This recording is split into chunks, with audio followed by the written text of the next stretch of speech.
Two sisters, one Satanistic teenager. This story is just unbelievable. This was a beauty spot as far away from danger as anyone could imagine. Loaded with picnic provisions, they were the first to arrive. Just a few hours later, the evening would end with a ferocious attack and the deaths of both of them. That's it. You're under arrest. Come out, hands on your head, stay where you are. You're under arrest, all right? Part, we're told, of a bizarre pact with the devil. The pact with the devil. That's a figure of speech most of us are probably familiar with. As a saying, as the central theme in Goethe's Faust, or as a motif in timeless paintings. But hardly any of us truly see such a devil's pact as something real, as a genuine possibility, a driving force, or even a motive for murder.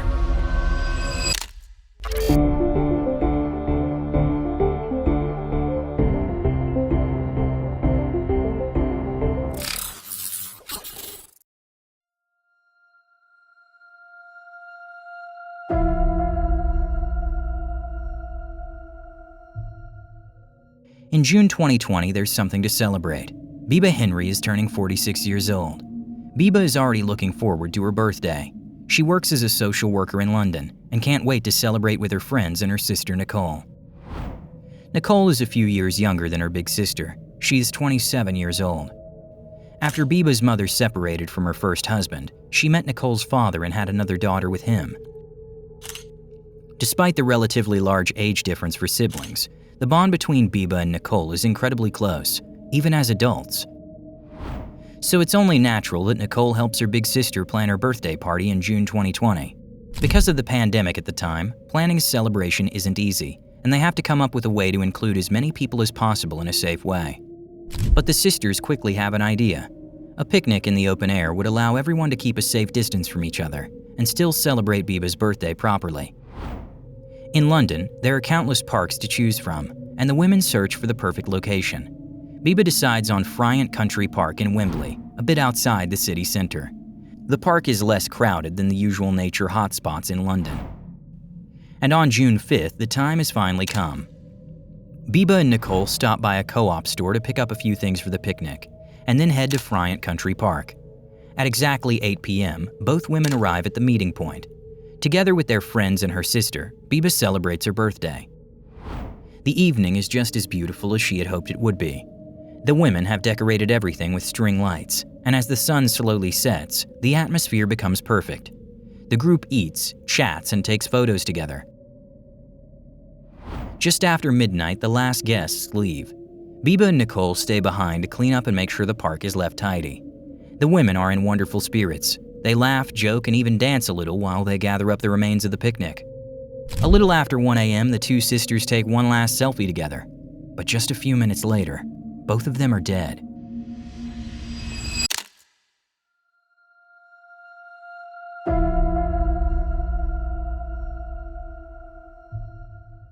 The next morning, the families of Biba and Nicole wake up with deep concern. They quickly realize that the two women never came home after the picnic. Both Nicole's boyfriend and the sister's mother report them missing to the police. As so often happens, the police initially try to reassure the family and play things down. But Nicole's boyfriend and the mother are far too worried to wait. They immediately start making calls and arrange to meet with a few friends who were at the picnic the night before. They decide to search for the sisters on their own, at Friant Country Park. When they arrive there, a friend of Biba and Nicole makes a troubling discovery after only a few minutes. She finds Biba's glasses lying alone in the grass, very close to the picnic spot from the day before. The friend immediately sets off to bring the glasses to the nearest police station. At the very latest, this discovery makes it clear to everyone. Something is terribly wrong. But before the friend can even reach the police station, Nicole's boyfriend's father, who is helping in the search, finds something even worse. He discovers a blood-stained knife. And shortly afterward, his son, Nicole's boyfriend, finds the bodies of his girlfriend and her sister in a nearby bush. Both Biba and Nicole had been stabbed. Biba's body shows 8 stab wounds. Nicole's body shows 28. Neither woman stood a chance of surviving such violent injuries. All that remains for the families now are the last photos taken of the two sisters. Pictures where Biba and Nicole are laughing, dancing, and holding each other in their arms. Completely unaware that their lives would come to such a brutal end only hours later. For the London police, a race against time now begins. A killer who acts this ruthlessly and attacks not one but two people at once, with a knife, is a serious threat to the public. So the investigation proceeds under massive pressure. But for several days, even weeks, detectives are left in the dark. There's a lack of solid evidence and no clear leads, until finally a glimmer of hope appears. At a local waste disposal site, critical pieces of evidence are discovered. A few pillows and blankets that the sisters had brought with them for the picnic. Everything is soaked in blood. The killer must have dumped these items somewhere in an attempt to get rid of the evidence and cover his tracks. But the killer underestimated the police. They were still able to track down the bloodied blankets and pillows. And he also underestimated the forensic experts, who were able to analyze and decode his DNA. The attacker must have injured himself during the assault on Biba and Nicole, which caused him to leave behind traces of his own blood. That blood would now become the key to solving this case. On June 30th, more than 3 weeks after the double murder of the sisters, there is finally a breakthrough. The DNA found at the crime scene is matched to another profile stored in the national database. It turns out to be a familial match, linked to someone who had previously been convicted of another crime. Through that family member, police identify a suspect in the case of Biba Henry and Nicole Smallman, an 18-year-old from London named Daniel Hussein, a boy neither Biba nor Nicole had ever seen or met in their lives. And even though there is no personal connection between the victims and the suspect, police are able to collect more incriminating evidence against Daniel within just a few hours. Because it seems that the 18-year-old had planned the attack meticulously. At least he had started preparing for it several days earlier. On June 3rd, surveillance cameras capture him at a supermarket. At an Asda branch in Colindale, North London, he buys a set of kitchen knives, and the murder weapon is later confirmed to have come from this set. Later, Daniel returns to Asda and buys duct tape. On the same day, he also places an order on Amazon for shovels and ski masks. He picks up that Amazon order from a parcel locker at a London supermarket. On June 5th, the day Biba and Nicole are murdered. From that supermarket, surveillance footage shows him heading toward Friant Country Park, where the women are celebrating Biba's birthday. Shortly after 4 a.m., Daniel is recorded again, this time by a security camera at his father's house. He is returning from the direction of the park and is not wearing any pants. Presumably, he got rid of them along the way, just like he did with the bloodied blankets and pillows, to eliminate evidence. But despite all his efforts to cover his tracks, he was far less clever than he probably thought. Because on the morning of June 7th, Daniel goes to the emergency room at Northwick Park Hospital. There, he is treated for several deep cuts on his hand, some of which require stitches. These wounds also explain how his own blood, and therefore his DNA, ended up on the sisters' bloodied blankets and pillows. It's clear that Daniel had overestimated himself and accidentally injured himself with his own weapon during the attack.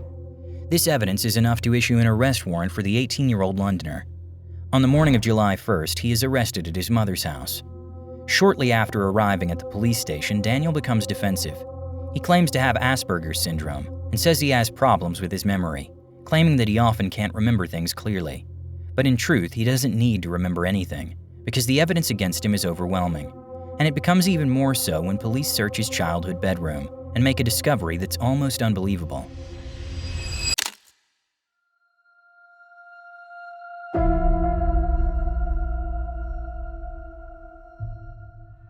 In Daniel's room, police discover several sheets of paper, what appear to be contracts with a demon. No joke. The document was apparently written by Daniel himself, in his somewhat childish-looking handwriting. It is addressed to the mighty King Lucifuge Rophicol. If you're wondering who that is, you're not alone. Lucifuge Rophicol is supposedly a servant of Lucifer, the devil himself, and known as the seventh prince of hell. At least that's what demonology claims, a term I personally only know from watching the series Supernatural. In the letter, Daniel makes a promise to Lucifuge Rophicol. He even draws up a full contract to formalize it. In the letter he writes, "For the mighty King Lucifuge Rophicol, I will bring at least 6 victims every 6 months, as long as I am free and physically able. Only women will be sacrificed. I will build a temple for you. I will do everything I have promised.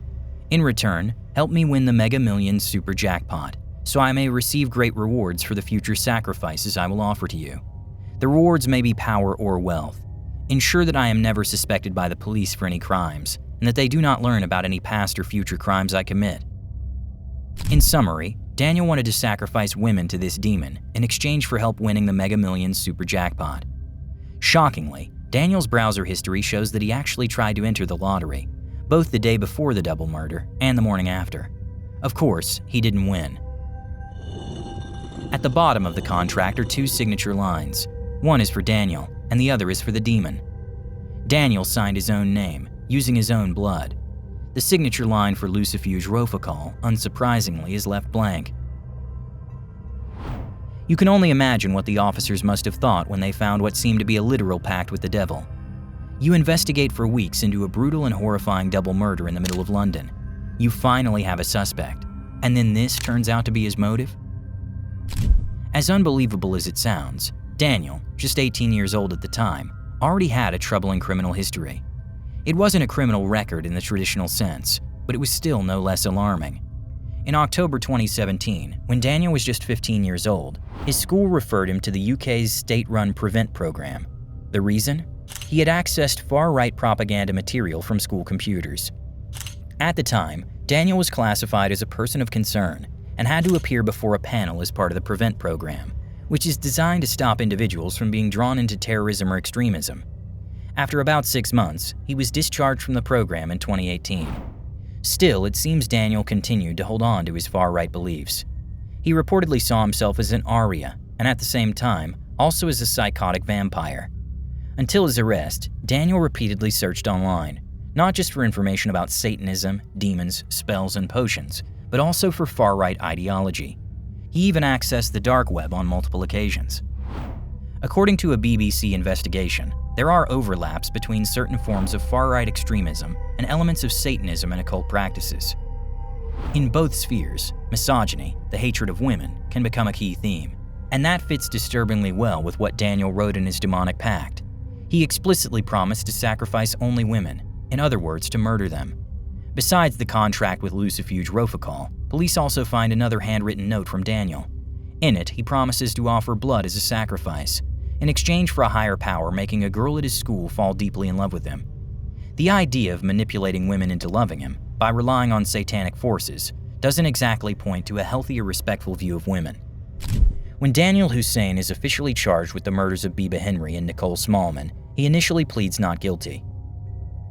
But after all the evidence against Daniel, which I've already told you about, you can probably guess how the court decided. Daniel Hussein is found guilty of the double murder of the 2 sisters. He is sentenced to life in prison, with a minimum of 35 years that he must serve behind bars. The earliest he could apply for parole would be in 2055. By then, Daniel would still only be 53 years old, just a few years older than Biba Henry was when he coldly murdered her and her sister. All for a so-called pact with a demon that doesn't even exist.